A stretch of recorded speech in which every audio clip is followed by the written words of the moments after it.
Oke, jadi kita masuk ke soal pembahasan part yang kedua ya. Jadi di part yang kedua ini kembali lagi lanjutan dari part yang pertama, yaitu kita lihat dulu kunci-kunci soalnya. Jadi kunci soal yang di sini misalnya, oke, kunci soal yang di part kedua yang pertama ini yaitu ada massa Na2CO3. Jadi ini jelas garam. Jadi kalau kita berbicara tentang garam, oke ya, jadi ini massa garam. Kalau kita berbicara tentang garam, itu udah pasti soalnya adalah berkaitan dengan materi hidrolisis. Nah, kalau hidrolisis kita perhatikan ada Ka dan pH. Itu nggak nyambung ya. Kalau ada Ka, pasti kita harus dalam bentuk POH terlebih dahulu. Jadi pH-nya sama dengan 10, otomatis POH-nya 14 kurang 10, itu hasilnya adalah 4. Kemudian konsentrasi OH-nya itu sama dengan 10 pangkat min 4. Jadi kita akan masuk ke rumus OH- sama dengan akar Kw per Ka kali G. Jadi ini udah ada, yang ini udah ada, ini udah ada. Kita tinggal mencari G-nya saja. Kita buka akarnya, berarti OH-nya kita kuadratkan. 10 pangkat min 4 kuadrat sama dengan Kw-nya 10 pangkat min 14 per 10 pangkat min 6 kali Q.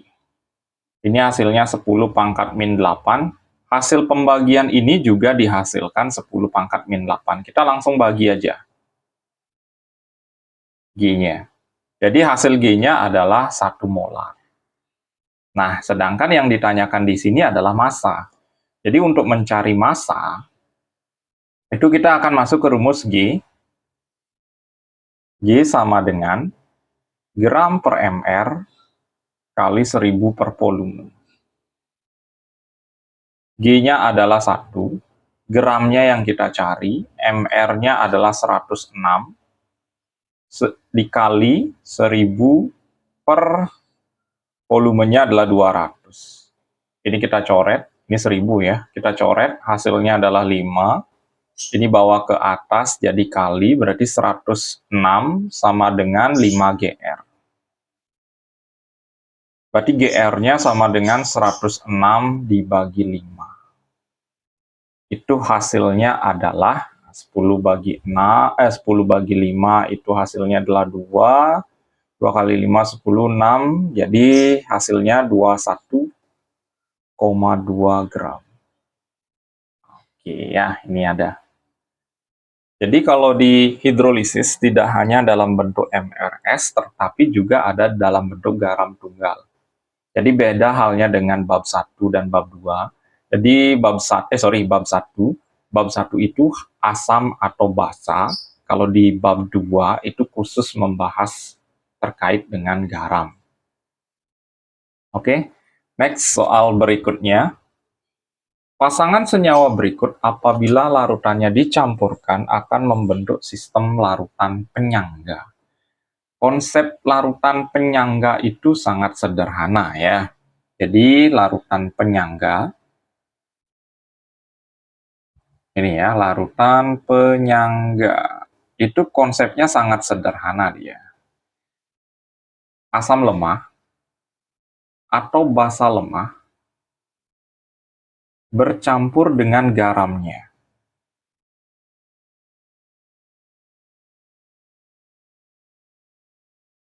Oke, jadi asam lemah dengan basa lemah bercampur dengan garamnya. Jadi kalau seandainya ada pilihan di luar dari asam lemah dengan basa lemah, kita eliminasi terlebih dahulu. Misalnya yang ini. Ini udah kelihatan dia basa kuat. Jadi ya, NaOH ini basa kuat ini. Nah, tapi pertanyaannya langsung kecuali ya. Jadi kalau udah campurannya ada salah satu kuat, itu bukan jawaban atau bukan campuran penyangga ya. Ini NaCN. Jadi jelas ini jawabannya. Karena kecuali di sini. Di yang A jelas ini asam lemah, ini pasangan garamnya, kemudian ini basa lemah, ini asam lemah, pasangannya, ini basa lemah, ini pasangannya, sama-sama punya NH4. Ini asam lemah dia, asam lemah, ini pasangan garamnya. Ini juga asam lemah, ini garamnya. Jadi model campuran larutan penyangga yang pertama itu ini. Model campuran yang kedua, boleh kok asam lemah ketemu dengan basa kuat. Atau sebaliknya, basa lemah ketemu dengan asam kuat. Asal mol dari basa lemah, mol dari yang lemah, mol dari yang lemah, itu bersisa. Atau mol yang lemah itu lebih besar daripada mol yang kuat. Juga bisa disebut dengan larutan penyangga. Jadi kalau hidrolisis itu lemah ketemu sama kuat, itu harus habis bereaksi. Tapi di larutan penyangga, itu ciri khasnya mol yang lemah harus bersisa. Atau mol yang lemah itu harus lebih besar angkanya. Oke, next soal berikutnya. Nah, ini juga campuran ya. Jadi kalau kita membedakan soal hidrolisis dan penyangga, model campuran, lihat model campurannya seperti apa. Di sini CH3COOH itu asam lemah. Kemudian CH3COONA ini mirip ya, ini jelas garam. Lemah ketemu dengan garam itu udah jelas soal larutan penyangga. Jadi kalau ada Ka, itu rumusnya pasti nyari H+. H+ sama dengan Ka dikali mol asam per mol garam. H+-nya kita cari, Ka-nya 10 pangkat min 5, kali mol asamnya 0,2, mol garamnya 0,1. Berarti hasil akhirnya 2 kali 10 pangkat min 5 molar. Kita tinggal menghitung pH-nya saja, di min logkan saja. Min log 2 kali 10 pangkat min 5. Itu hasilnya min ketemu min, itu jadinya plus, sisanya 5 min log 2. Jadi itu ciri khas dari model soal larutan penyangga. Lemah ketemu dengan garam. Bagaimana kalau basa lemah? Nah, kalau basa lemah itu jelas kita mencari OH-nya. Jadi kalau rumus OH- itu sama dengan Kb dikali mol basa per mol garam. Oke ya, next soal berikutnya. Nah, ini dia. Campuran di bawah ini yang menghasilkan sistem baper pH-nya lebih dari 7. Jadi kalau pH lebih dari 7 ini sifatnya adalah basa. Jelas, campurannya itu kemungkinan yang pertama adalah basa lemah ketemu dengan garam. Ini tanpa memperhitungkan angkanya berapa-berapa, nggak masalah, yang penting basa lemah ketemu dengan garamnya, itu sudah pasti pH-nya di atas 7. Atau basa lemah ketemu dengan asam kuat, di mana mol basa lemah itu harus lebih besar dari molnya si asam kuat. Oke, kita bahas satu persatu dari pilihannya.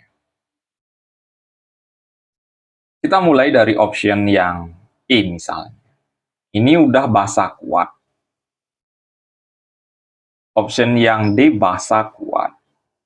Option yang C basa kuat. Jadi ini sudah tidak termasuk sistem baper bersifat basa. Jadi sistem baper sekali lagi bersifat basa atau penyangga bersifat basa itu ciri khasnya harus basa lemah. Nah, yang C misalnya basa kuat ketemu dengan asam kuat, itu udah enggak ya. Ini basa kuat ketemu dengan asam lemah. Tapi kita coba cari molnya. 50 kali 0,15, 50 kali 0,2 itu 10. Nah, ini asam lemahnya yang lebih besar. Itu lebih besar daripada basa kuat. Ini penyangga, tapi penyangga yang bersifat basa. Penyangga yang sifatnya asam. Atau pH-nya itu kurang dari 7. Nah, berarti kita tinggal meriksa jawaban A dan B. Ini basa lemah. Ini juga basa lemah ya. Jadi option A dan B sama-sama basa lemah. Kita cari molnya terlebih dahulu. 50 kali 0,2. Dikembali lagi 50 kali 0,2 itu hasilnya adalah 10. 50 kali 0,1 hasilnya 5. Jelas ya, molnya yang basa lemah lebih besar. Jadi jawabannya adalah yang A. Oke, jadi ini konsepnya ya. Ini penyangga yang bersifat asam.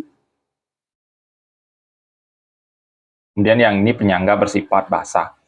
Penyangga bersifat asam selain itu juga bisa juga campurannya asam lemah ketemu dengan garamnya. Oke. Next, soal berikutnya. Larutan HCl dengan larutan NH4OH mempunyai pH 9. Perbandingan volumenya. Nah, kalau model soal seperti ini menanyakan perbandingan volume itu kecenderungan ya. Kecenderungan itu soal larutan penyangga. Tapi kita lihat campurannya terlebih dahulu. HCl, asam kuat. NH4OH, basa lemah. Berarti kalau campuran kuat dengan lemah, kita harus buat MRS terlebih dahulu. Jadi, kita buat reaksinya ya. HCl ditambah NH4OH. Itu hasilnya adalah NH4Cl plus H2O. MRS. HCl-nya 0,1, volumenya kita pakai PA, 0,1 VA. Berarti ini 0,2 PB.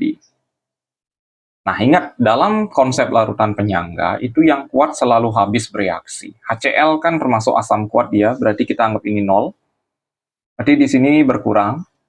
Ini berarti sama ya molnya, yaitu 0,1 PA. Karena koefisiennya semua sama, kita tabrak aja langsung. Ini juga 0,1 PA, ini 0,1 VA. Oke, berarti ini ingat konsepnya kurang. 0,2 PB dikurang 0,1 PA. Yang di sini 0,1 PA. Kemudian, kita lihat di soal diketahui KB. Nah, kalau diketahui KB, itu jelas harus dalam bentuk POH. Jadi POH-nya itu 14 kurang pH. Jadi 14 kurang 9. Itu hasilnya adalah 5. OH-nya otomatis 10 pangkat min 5. Pelan-pelan dulu memahami konsepnya ya. Jadi kalau larutan penyangga itu yang kuat selalu habis bereaksi. Jadi ketika di MRS sisa yang kuat kita selalu anggap 0. Oke, kita masuk ke rumusnya langsung. Jadi OH- sama dengan KB sisa mol basa per mol garam. OH-nya 10 pangkat min 5 sama dengan KB-nya juga 10 pangkat min 5. Sisa mol basanya yaitu 0,2 PB dikurang 0,1 PA per 0,1 PA. Ini kita coret terlebih dahulu. Ini bawa naik ke atas, jadinya 0,1 PA sama dengan 0,2 PB dikurang 0,1 PA. Kumpulkan suku sejenis, ini bawa ke sini. Jadinya 0,1 PA ditambah 0,1 PA sama dengan 0,2 PB. Oke ya, kita tulis di sebelahnya. Jadinya 0,2 PA berbanding 0,2 PB. Atau PA banding PB-nya 1:1 dia. Kalau kita sederhanakan ya. Jadi 1:1, oke, ada di option yang A. Jadi sekali lagi konsep pengerjaan larutan penyangga itu biasanya salah satu volumenya ditanyakan, atau perbandingan volumenya, ataupun massa zat yang lainnya ditanyakan ya. Jadi kalau kuat ketemu sama lemah, kalian harus buat MRS. Kalau lemah ketemu sama garam, itu langsung masuk ke rumusnya saja, tanpa harus melalui MRS terlebih dahulu.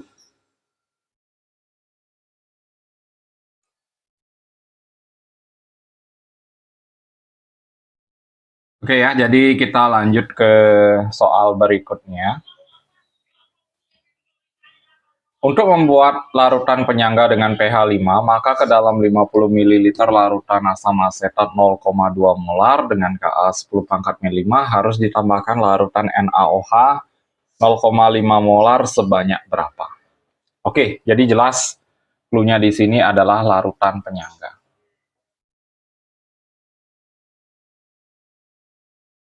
Berarti kita buat MRS karena ini basa kuat ketemunya dengan asam asetat yaitu CH3COOH itu asam lemah ya. Jadi kita buat MRS-nya terlebih dahulu. Ditambah NaOH menjadi CH3COONA ditambah H2O. Jadi MRS. Kalian kalikan volume sama molarnya. 50 kali 0,2 itu hasilnya adalah 10. Kemudian ini karena volumenya tidak diketahui, berarti kita anggap 0,5 kali PB.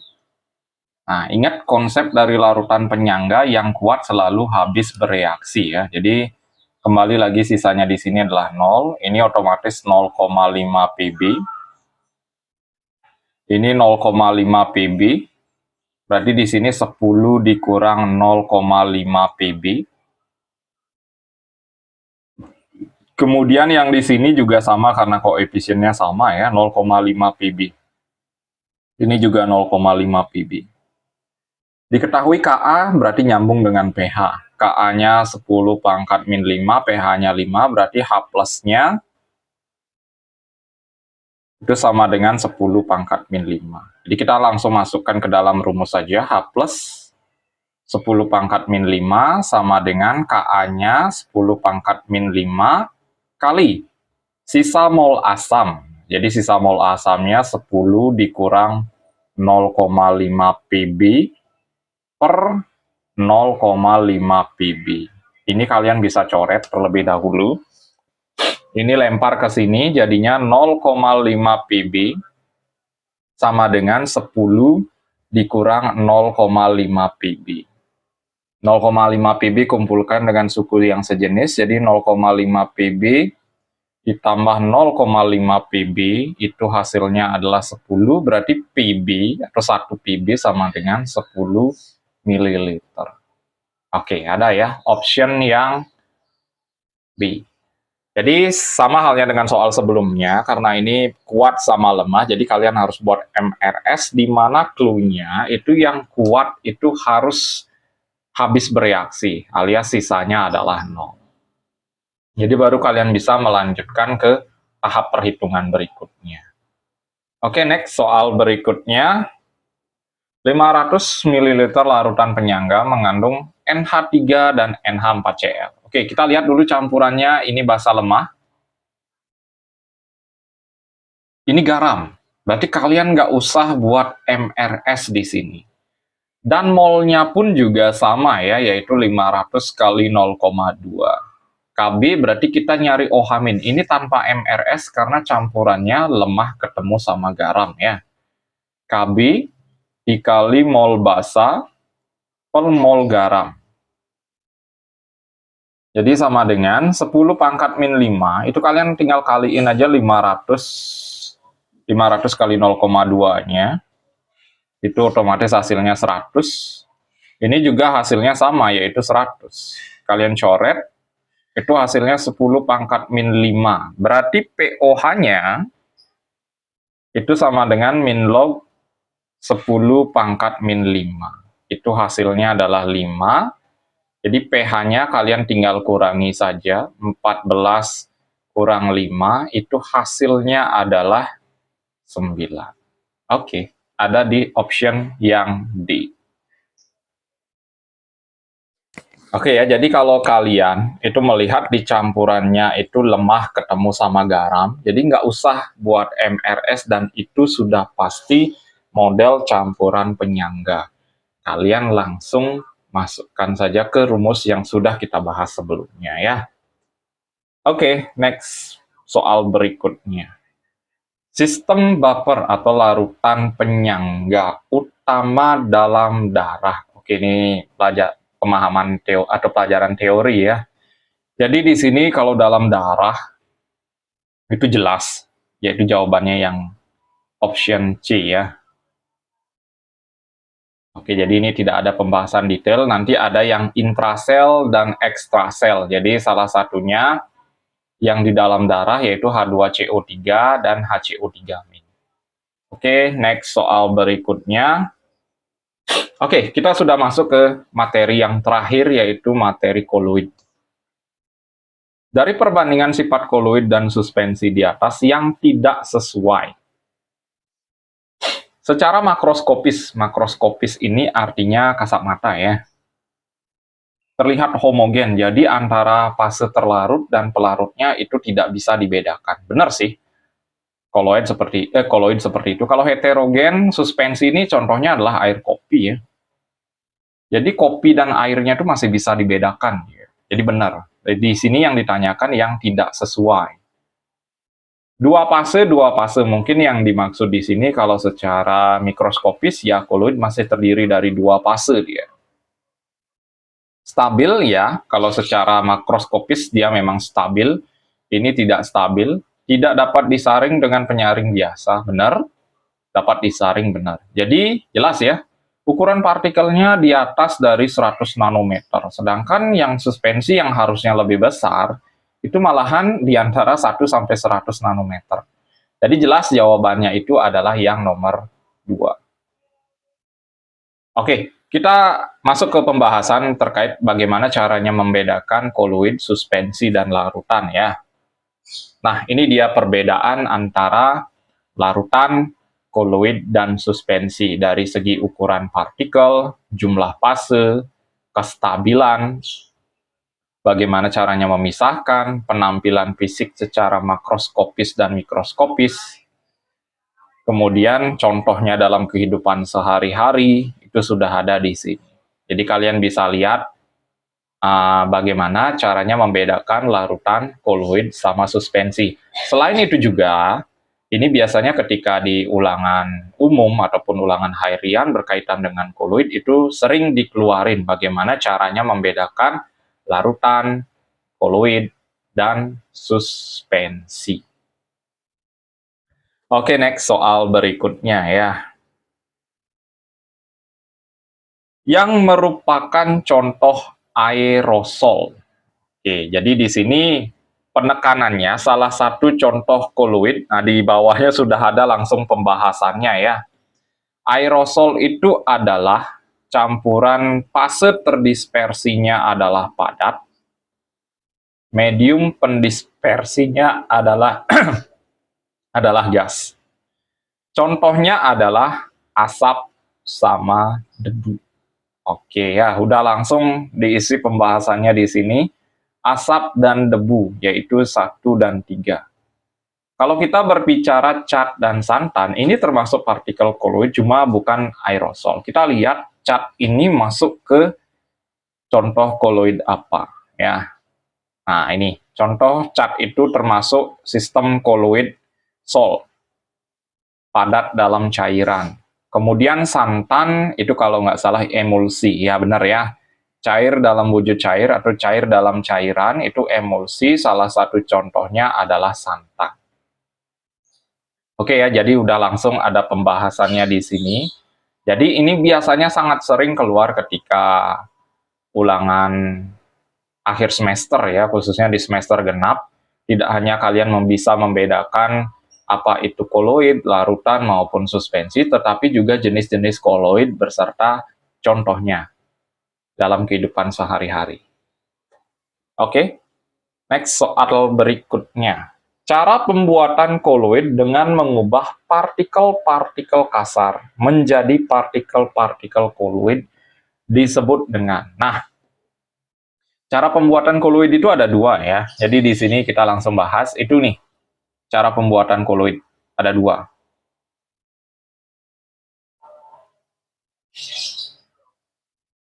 Ada dispersi, ada kondensasi. Nah, kalau kondensasi itu dari larutan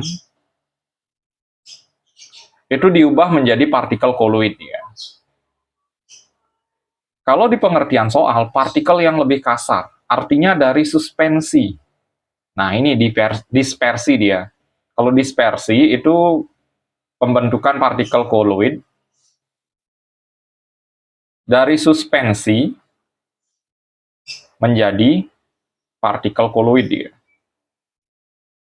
Jadi jelas ya, jawabannya adalah D. Kita bahas ke soal apa namanya objektif yang lain. Hidrolisis. Hidrolisis ini salah satu contoh cara pembuatan kondensasi ya, dengan cara mereaksikan dengan air dia. Elektrolisis juga bukan.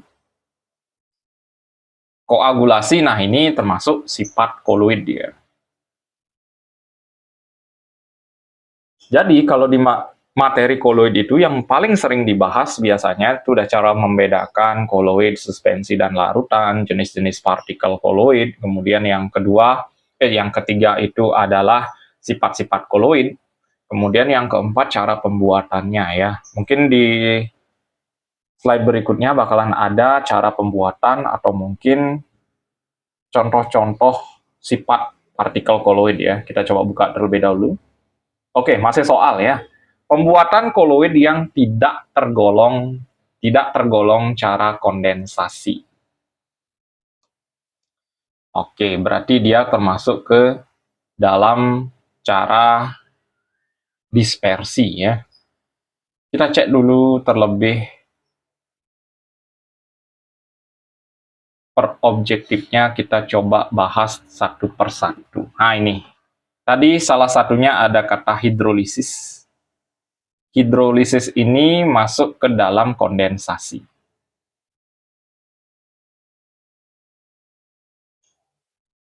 Mereaksikan larutan dengan larutan, berarti kita mengubah larutan itu menjadi partikel koloid, ini juga kondensasi.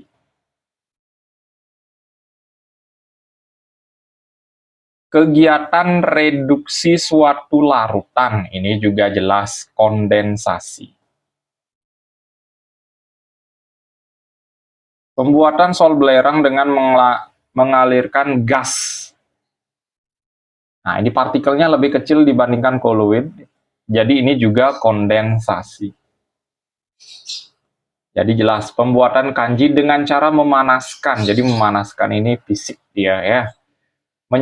Memanaskan suspensi, nah suspensinya diubah menjadi partikel koloid. Jadi jelas jawabannya adalah yang C, yang tidak tergolong kondensasi. Oke, tadi udah ada pembahasannya, bukan kondensasi berarti dispersi. Dispersi itu mengubah partikel yang lebih kasar itu menjadi partikel koloid. Sedangkan kondensasi itu mengubah partikel larutan itu menjadi partikel koloid ya. Nah, ini dia yang tadi kita maksud terkait dengan sifat-sifat koloid. Jadi kalian bisa perhatikan di layar ya. Layar kalian masing-masing, itu sifat-sifat koloid ada efek Tyndall, gerak Brown, absorpsi, koagulasi, dialisis, elektroforesis, koloid pelindung, dan muatan koloid. Jadi biasanya ya, kalau kita berbicara biasanya, itu yang paling sering keluar itu ini, ini, ini, dan ini. Jadi ini biasanya lampu di bioskop, biasanya tiba-tiba ada asap rokok, kemudian gambarnya tidak terlihat dengan jelas, itu jelas ini masuk ke sini dia. Makanya di dalam bioskop itu kalian tidak boleh merokok ya. Kemudian absorpsi itu norit untuk obat sakit perut, pemutihan gula juga masuk di sini.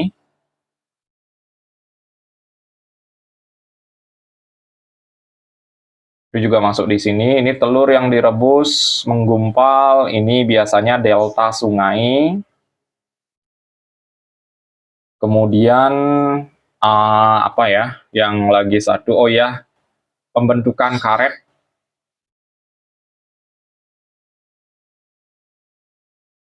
Nah, biasanya konsep absorpsi dan koagulasi ini sering digunakan dalam proses penjernihan air ya.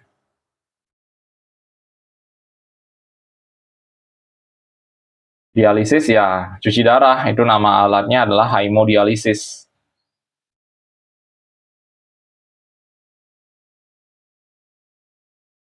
Oke ya, ini sifat-sifat koloid. Penjelasan beserta contohnya dalam kehidupan sehari-hari. Next. Oke, udah selesai.